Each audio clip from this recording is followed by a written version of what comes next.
One of the biggest things that I have been talking about on this channel when it pertains to XRP and the XRP ledger has been institutional DeFi. So welcome to the channel, everyone. My name is Nick. For those that are new to the channel, hopefully by the end of this video, you do become a subscriber. If we take a quick look at this post going all the way back to March of this year, where Anderson actually posted this, and I did bring up this job listing multiple times.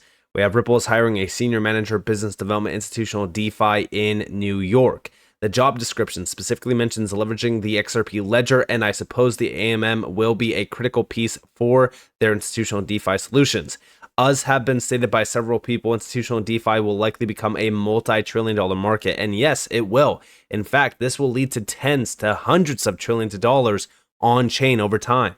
But if we actually look at this right, this was Senior Manager Business Development Institutional DeFi in New York. They also had a listing in London as well. The work. As part of this mission, Ripple X is increasingly investing in institutional DeFi, which is the application of blockchain technologies and protocols to tokenize financial assets, combined with appropriate regulatory and compliance guardrails. Institutional DeFi is poised for massive adoption by the financial services industry, and Ripple is actively partnering with enterprises and institutions to develop solutions and use cases leveraging on the XRP ledger and its native digital asset XRP. Then also over here, remember what David Schwartz told us back in October of last year, which was AMMs are the weird DeFi trick everyone's talking about. Why is this important? Well, we're going to come back to that in 1 second. He also gave us this around November of 2023, which was, I think Ripple through the XRP ledger is right at the nexus of the convergence of these DeFi technologies with institutional adoption and focusing on the specific problems that are necessary. And one thing that I want to really kind of mention here is the XRP ledger is now getting everything it needs to fully embrace institutional DeFi at scale with, the AMM, the DEX itself, with all of these great amendments coming, smart contracts, native smart contracts, the bridges with, Axelar, for example, what they've been doing with Archix. I mean, all of these expansions, everything that we've been seeing for the last couple months is all around closing that gap between TradFi and DeFi. And it's all going to be happening around the XRP ledger, which is very significant when we look at Ripple and the name that Ripple really is. They have massive amounts of players behind them that are institutional clients. And guys, I'm very excited about this. Now, also over here, we have from Bob Way, a recent employee at Ripple, reasonable criticism, but automated market makers absent a solid fiat offering, stablecoin isn't really compelling. Now, this is why we really look at the stablecoin that Ripple is pushing, RLUSD. Guys, I think that that's the missing link. Once we have that, the game is on. Now, also, XRP locked in the AMM has been skyrocketing. This is only going to continue and continue and continue, in my opinion.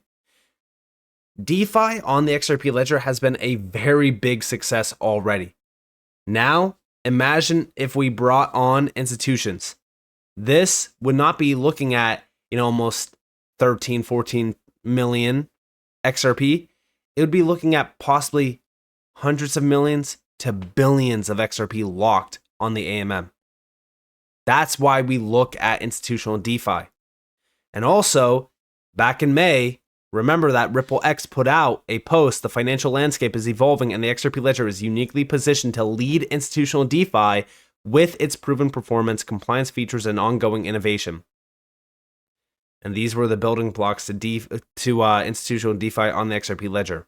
And they did already, outline these. You guys can see it, the AMM, the DID, oracles, MPTs, which is the multi-purpose tokens. We just heard from Jazzy Cooper, actually from Ripple, regarding MPTs with institutions. Then we also have the lending protocol mixed with the stablecoin. I mean, all of this is the perfect storm for institutional DeFi. And also, more recently, we have next up is Joel Katz discussing the building blocks for institutional DeFi applications on the XRP ledger, including unique features available in the XRP ledger AMM, interoperability, a robust lending protocol, customizability, decentralized identifiers, oracles for real-world data, and multi-purpose tokens. And also, over here, finally opening up DeFi opportunities on the XRP ledger is one of the biggest things we see and are prioritizing. This is that Axelar bridge. That Axelar bridge, I'm telling you guys, focus on it. Focus on Axelar. a massive institutional player. Now, building on top of that, we have been talking more so about payments. You guys probably already know about this post from Smoke Dog. We broke this down talking about the networking effects and the network effects of institutions. We have here confirmation XRP will benefit from network effects. As the use of XRP grows, network effects will persuade clients to use the Ripple network over the Swift network. And as the Ripple protocol becomes widely adopted, the demand for XRP will increase, leading to an increase in price. And if we actually look at this, let me open this up in a new tab and also this up in a new tab. We have the Ripple blockchain strategy. Let me zoom in. And this is Ripple provides a sharp contrast to FedNow. Ripple was able to start with a clean state or a clean slate and develop its blockchain payment system from scratch. It used specific blockchain features to craft its disruptive application and offer customers advantages over the existing Swift messaging system based legacy alternative. And we also have down here, in summary, Ripple addressed a major use case, customer dissatisfaction with costly OPAC and slow cross-border remittances, and used blockchain to create faster, secure, and lower cost application. And as XRP use cases or use grows, network effects could persuade clients to use the Ripple network over the incumbent Swift solution. This would further grow Ripple's business by expanding XRP use as the medium of exchange in cross-border transfers and would benefit clients by reducing their multi-currency working capital needs. And also over here, the role of XRP over time, if the Ripple protocol becomes widely adopted, demand for XRP may increase, leading to an increase in price. Investors can directly own a stake in Ripple, the value transport layer of the internet, unlike information protocols like the HTTP or SMTP protocols. But what's crazy about this, right, is that if we are talking about adoption and use, institutional DeFi brings in the most amount of use and demand, which will also lead to customers and clients of those institutions potentially even utilize the XRP ledger as well, because we think about tokenization on the XRP ledger. We think about DeFi itself around yield bearing, DeFi opportunities. All of these things could lead to hundreds of millions of clients tapping in through these institutional names like Bank of America, for an example. And that's just one. Now, why is all of this important? Well, if we go back in time a little bit, this goes back to June 5th of this year. This was a hearing with Congress. Next generation infrastructure, how tokenization of real world assets will facilitate efficient markets. AKA, we are planning on tapping into tokenization to facilitate the next generation of markets and finance itself. And then we got this big update. Honestly feeling emotional after the first ever DeFi hearing in Congress today. I remember years ago when DeFi was like 10 projects that no one thought would amount to anything. Now it's on full display in the halls of power in DC. This is so powerful from Amanda Tuminelli.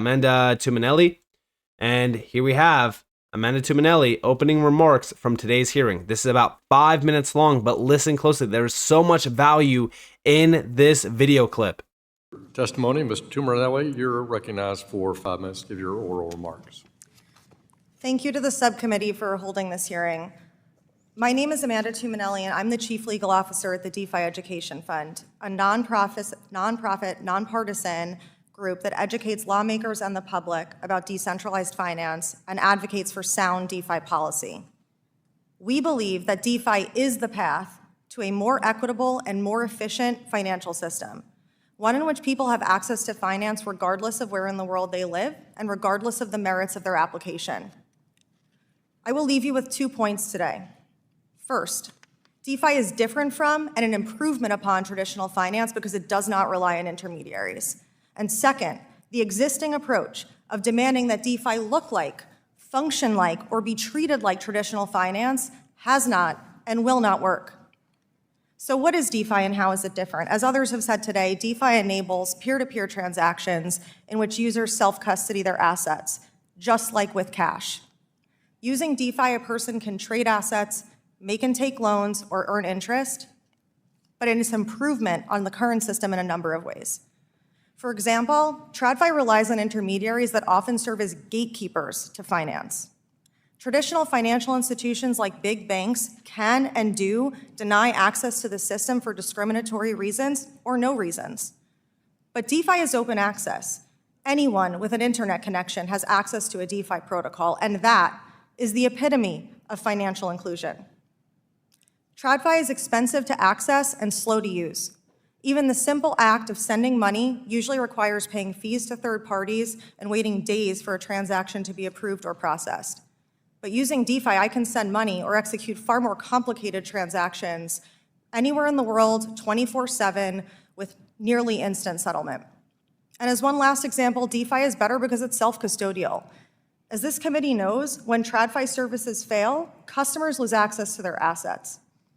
But in DeFi, there is no fear of losing access to your money in a bank crisis because assets in your self-hosted wallet are always available to you.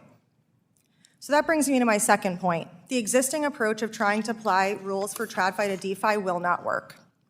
The traditional financial system requires intermediaries to function. Brokers effect stock trades and clearinghouses settle transactions. And that means that we need to trust intermediaries to do their jobs reliably and honestly. And the existing rules evolve to prevent the abuse of our trust. But DeFi doesn't use intermediaries. If I want to swap two digital assets using a DeFi protocol, there is no broker and there is no clearinghouse. DeFi's existence, the very reason that this technology was developed, was to eliminate the need to rely on intermediaries and empower people to transact directly with their peers. Existing law assumes that there is some identifiable entity that can take possession of my funds, collect information about my transaction, and even block a trade. But that entity does not exist in DeFi. The untenable position between the law as it stands and the reality of DeFi technology has led to an increasing amount of regulatory uncertainty. Seasoned lawyers with decades of regulatory experience cannot give their clients advice with certainty about whether their projects comply with the law. That's why judges in multiple district courts across this country have called on Congress to make new rules regarding digital assets. And this chamber has supported bipartisan efforts and signaled that the status quo is not working for DeFi and digital assets.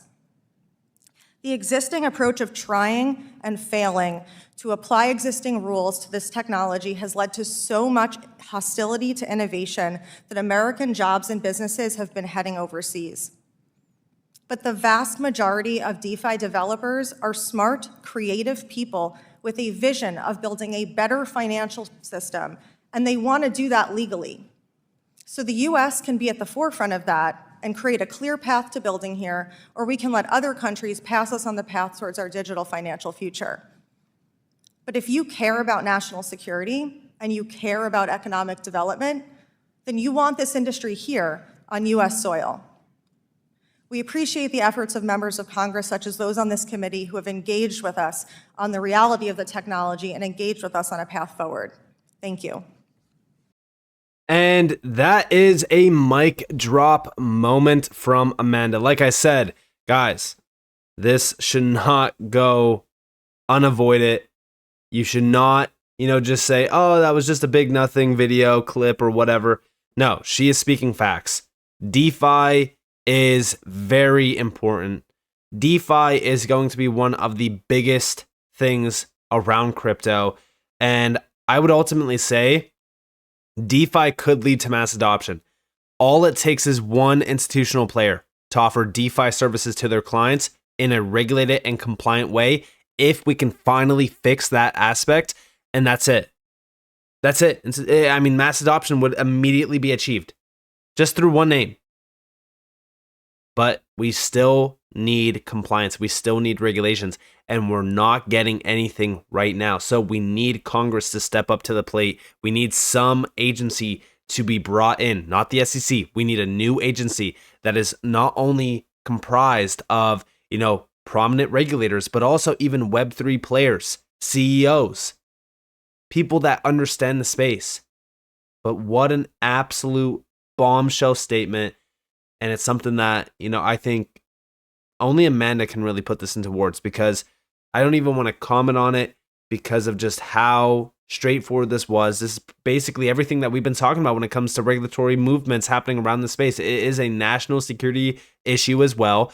And I do think that now is the time to act, not later, now. So with that being said, I hope that you guys enjoyed this video.